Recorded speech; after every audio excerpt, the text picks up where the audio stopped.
کہ جو آدمی علم کے بعد اس پہ عمل نہ کرے، اس کے بارے میں اللہ نے قرآن میں دو مثالیں دی۔ ایک مثال تو اللہ نے دی ہے کہ مثل الذین حملوا التوراۃ ثم لم يحملوها کمثل الحمار يحمل اسفارا۔ اللہ نے فرمایا کہ جیسے کہ ہم نے جن کو تورات کا علم دیا تھا، اللہ نے اپنی کتاب کا علم دیا تھا، اور سیدنا موسیٰ علیہ السلام کلیم اللہ تھے، اولو العزم من الرسل تھے، ان کی نبوت دی تھی اور ان کی قوم میں انبیاء بھیجے تھے، لیکن انہوں نے تورات کا عمل نہ کیا، تورات پر عمل چھوڑ دیا۔ ایسے نتیجہ ہے جیسے کہ کوئی گدھا ہو اور گدھے پہ آپ کتابیں لا دیں تو گدھے کو تو کوئی فائدہ نہیں ہوگا نا، ان کو بھی تورات سے کوئی فائدہ نہیں۔ تو معنی یہ ہوتا ہے کہ اگر کسی آدمی کو علم ہے لیکن عمل نہ کرے تو اس کی مثال پھر وہی ہے نا کہ جیسے گدھا ہو۔ ایک مثال تو اللہ نے دی قرآن میں کمثل الحمار، اور ایک مثال ابھی آپ نے پڑھی ہے کہ اللہ نے مثال دی کمثل الکلب، اس کی مثال ایسی ہے جیسے کتا، ان تحمل علیہ یلہث وان تترکہ یلہث، یعنی آپ اس کو بھگائیں یا ماریں تب بھی وہ زبان نکال کے ہانپتا رہتا ہے، اور کچھ بھی نہ کہیں نہ ماریں تب بھی وہ زبان نکال کے ہانپتا رہتا ہے۔ یہ دو مثالیں کیوں اللہ نے دی، اس پہ غور کریں۔ علماء نے فرمایا کہ سب سے بلید جانور جو ہے وہ گدھا ہے۔ بلید کا کیا معنی ہے؟ یعنی کند ذہن، یہ اس کے اندر ذہانت نہیں ہے۔ اسی لیے آپ دیکھیں نا یہ ضرب المثل بن گئی ہے۔ آج بھی جو بچہ نہیں پڑھتا اس سال کہہ رہی آپ تم گدھے ہو، کبھی وہ گھوڑا تو نہیں کہتا نا۔ وجہ کیا ہے کہ یہ جانور ہی بلید ہے، عجیب بے وقوف جانور ہے۔ اچھا اگر اس کو تم سوار کرنا چاہو مثلا کشتی میں، جہاز میں، اس کو آگے کھینچو گے تو یہ پیچھے زور لگائے گا، اور اگر آپ اس کو پیچھے کھینچے تو دوڑ کے چڑھ جائے گا، یعنی ہر وہ کام کرے گا جو آپ کی رائے کے الٹ ہے۔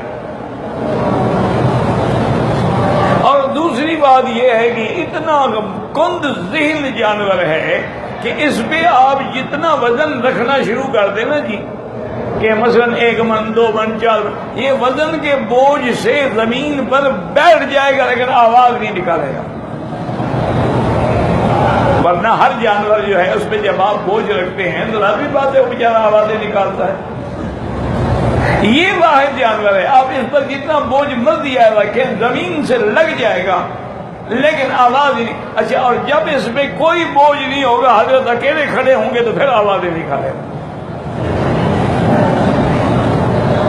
اتنا یہ کند ذہن ہے بھئی، جہاں فریاد کرنے کا وقت تھا وہاں تو تم نے آواز نکالی ہی نہیں، اور آپ اگر اکیلے کھڑے ہوئے ہیں تو اب جناب آوازیں دے رہے ہیں۔ اس لیے یہ جانور جو ہے یہ بلید ہے، اس کے اندر عقل کی کمی ہے۔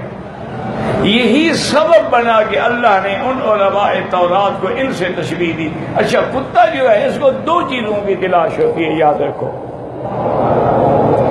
ایک تو اس کو تلاش ہوتی ہے کھانے پینے کی چیز کی، زمین پہ منہ مارتا رہتا ہے، کہیں کوئی ہڈی، کہیں کوئی بوٹی، کہیں کوئی چیز مل جائے۔ اور دوسرا اس کو تلاش ہوتی ہے شہوت کی، کتے کے اندر شہوت بہت زیادہ ہو۔ اسی لیے آپ نے دیکھا ہے کہ یہ واحد غلیظ اور نجس العین اور بے غیرت جانور ہے کہ ایک کتی پہ ایک کتا تو باقی لائن لگا کے کھڑے ہوں۔ یہ واحد کمینہ اور بے غیرت جانور۔ اور دوسری بات یہ ہے کہ اس کو آپ یعنی لکڑی ماریں تب بھی زبان نکال کے بھاگے، نہ ماریں تب بھی زبان نکال کے ہلاتا رہے گا، اس کی حالت وہی رہتی۔ آپ لوگوں نے یعنی غور نہیں کیا ہے کہ دشمنان اسلام جو ہیں، اعداء اسلام جو ہیں، ملاحدہ، زنادقہ، وہ کتنا بڑے اسلام کے دشمن ہیں کہ حضور نے کتے کو نجس العین قرار دیا، انہوں نے کتے کو ماشاءاللہ اپنی اولاد بنا دیا۔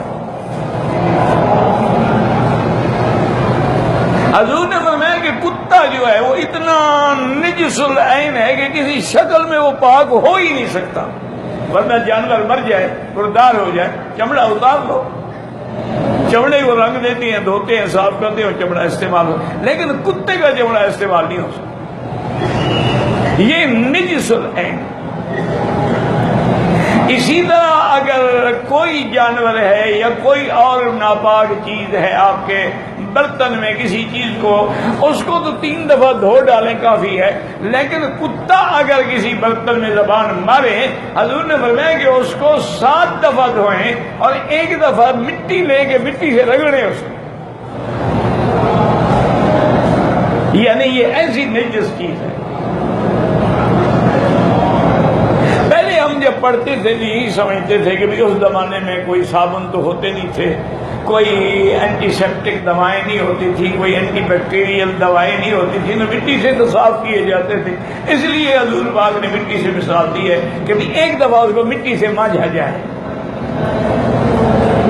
لیکن اب جناب جدید علوم نے، جدید سائنس نے یہ بات ثابت کر دی ہے کہ ایک بہت بڑی عالمی لیبارٹری نے، انہوں نے کہا کہ ہم نے ٹیسٹ کیا ہے کہ آخر اس کے اندر کون سے جراثیم ہیں، تو انہوں نے کہا کہ ان جراثیم کو ہم نے پانی سے دھویا وہ نہیں مرے، ہم نے اینٹی سیپٹک دواؤں سے دھویا وہ نہیں مرے، ہم نے اینٹی بیکٹیریل دوائیں استعمال کی وہ نہیں مرے، ہم نے تیزاب ڈال کے دھویا تب دیکھا تب بھی وہ جراثیم موجود ہیں، آخر ہم نے مٹی منگوائی، مٹی ماری اور دھویا صاف ہو گئے، کہ ان جراثیم کی موت ہی مٹی میں ہے اور کسی چیز سے نہیں بچتے ہو۔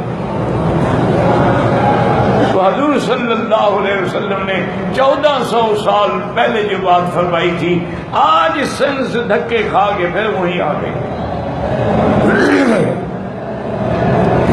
ابھی یہ تازہ بات ہے، یعنی کوئی 2-4 مہینے کی ہوگی کہ وہ انٹرنیٹ پہ آتی ہے، ایک ڈاکٹر کو یہ وہم پڑ گیا یہ مسلمانوں کو کیا ہو گیا ہے، کوئی آدمی آتا ہے جی یہ پانی پڑھ دو، وہ پڑھنے والا کوئی پڑھتا ہے، پتہ نہیں کیا پڑھتا ہے، پھونک مار کے پانی دے دیتا ہے۔ انہوں نے کہا ابھی ہماری سائنس تو یہ کہتی ہے کہ آدمی کو پانی میں پھونک نہیں مارنی چاہیے ورنہ اس کے جراثیم پانی میں چل جائیں گے۔ اسی لیے آپ نے دیکھا نا کہ وہ ڈسپوزیبل چیزیں رکھتے ہیں کہ جس گلاس میں تم نے پانی پی لیا اس کو پھینک، اب جس پلیٹ میں تم نے کھانا کھا لیا بس اس پلیٹ کو بھی پھینک دو۔ اسی لیے حتیٰ کہ انجیکشن لگانے کے لیے بھی جو سرنجز ہیں وہ جس پر انجیکشن لگا اس کو پھینک دو۔ تو ان لوگوں نے یہ ریسرچ کی کہ آخر یہ کیا وجہ ہے، وہ کہتے ہیں کہ میں نے ایک عالم دین سے، مسلمانوں کے عالم سے ایک اسلامک سینٹر میں رابطہ کیا اور میں نے کہا کہ حضرت اس پانی پہ مجھے پڑھ دیں بیماری کی شفا کے لیے۔ اس نے کہا تم مانتے ہو؟ تم تو مسلمان نہیں ہو۔ نے کہا جی مسلمان ہونا الگ بات ہے، بیماری تو منواتی ہے نا۔ تو کہتے ہیں کہ بزرگوں نے کچھ پڑھا، اللہ عالم سورۃ فاتحہ پڑھی یا آیات شفا پڑھی جو قرآن میں 7 آیات شفا ہے، یہ بھی بہت بڑی اللہ کی نعمت عظمیٰ ہے۔ اور مجھے دے دیا۔ اس نے کہا جی اب میں اپنی لیب میں آیا، لیبارٹری میں آیا، ایک پانی میں نے لیا جس میں پڑا ہوا نہیں تھا اور ایک پانی وہ تھا جس میں پڑا ہوا تھا۔ اس نے کہا جب میں نے اس کو اپنے آلات سے دیکھا تو جس پر اس نے دم کیا تھا اس پانی میں اللہ کی طرف سے کوئی تغیرات پیدا ہو، اور جس میں پانی دم نہیں کیا وہ اسی کا اسی طرح رہا۔ تو کہنے کہنے لگا کہ میں حیران ہو گیا کہ واقعی اللہ کے کلام کا اتنا اثر ہے کہ اب مجھے خود ماننا پڑا، سائنٹیفک طور پہ ماننا پڑا کہ پڑھنے سے پانی میں اثر آ جاتا ہے۔ اسی طرح آپ دیکھیں کہ زمزم کے بارے میں انہوں نے اب جتنی یہ تحقیق کر سکتے تھے انہوں نے کر لی ہے، اور یہ ماننے پہ مجبور ہو گئے ہیں کہ زمزم جو ہے وہ شفا ہے۔ اور جو جو چیزیں زمزم کے پانی میں ہیں وہ کسی کے اندر نہیں، یعنی یہ اب ان دشمنوں نے بھی یہ بات مان لی۔ یہاں تک مسلمانوں کا تعلق ہے، عقیدہ اہل سنت والجماعت ہے، ہم سلفن و خلفن، کہ زمزم کا پانی جو ہے وہ جنت کے پانی حتیٰ کہ حوض کوثر سے بھی افضل ہے۔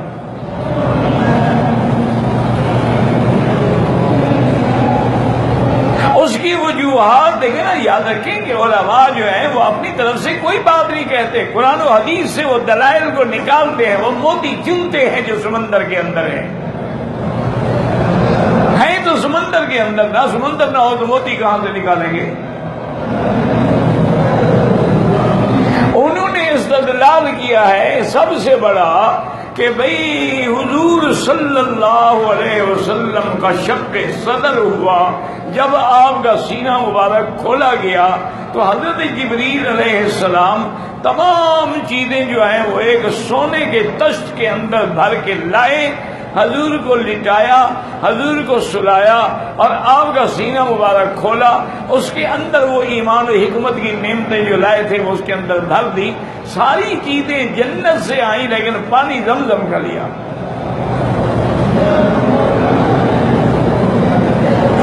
تو اب علماء اور محدثین نے دلیل پکڑی کہ اگر زمزم کے پانی سے جنت کا پانی افضل ہوتا تو جبریل لاتے ہوئے تھک تو نہیں جاتے ہیں۔ جب ہر چیز وہ جنت سے لائے لیکن پانی زمزم سے لیا،